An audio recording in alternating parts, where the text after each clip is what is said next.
Hello friends, I am doctor Parul Karan and I am dentist. स्वागत है tooth knowledge channel में।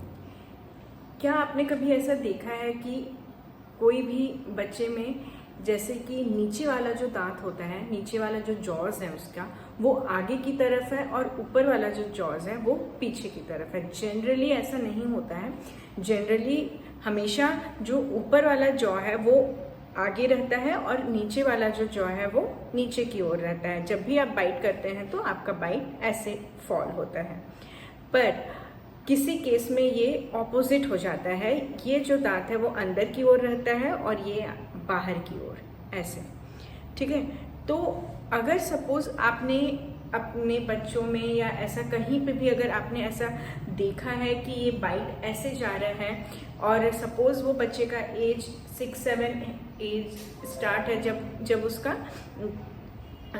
जो permanent दांत है जब वो उसका आ रहा है, तब आप ये नोटिस करिए कि उसका बाइट कैसे जा रहा है। अगर सपोज उसका जो बाइट है वो ऑपोजिट जा रहा है तो आप उसको डेंटिस्ट के पास ले जा सकते हैं और उसके बाद उसका ट्रीटमेंट पॉसिबल है, ट्रीटमेंट आप करवा सकते हैं।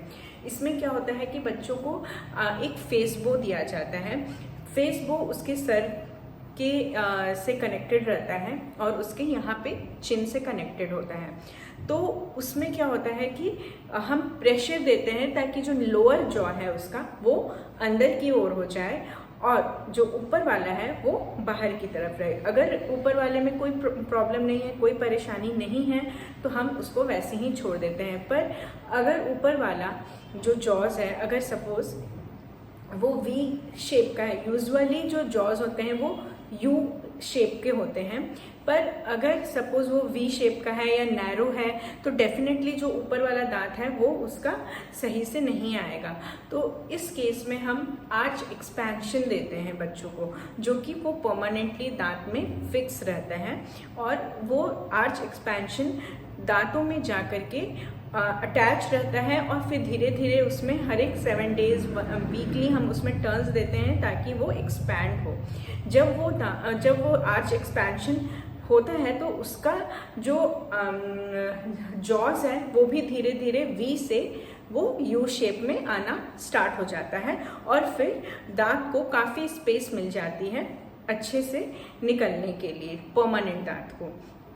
तो आपको अगर सपोज ऐसा कुछ भी प्रॉब्लम हो रहा है तो आप जा करके at early stage 6-7 years is the perfect age. आप इस एज में जा करके बच्चों को जो डेंटिस्ट होते हैं आप बच्चों को लेके जाइए और उनको एक बार चेकअप करवा लीजिए।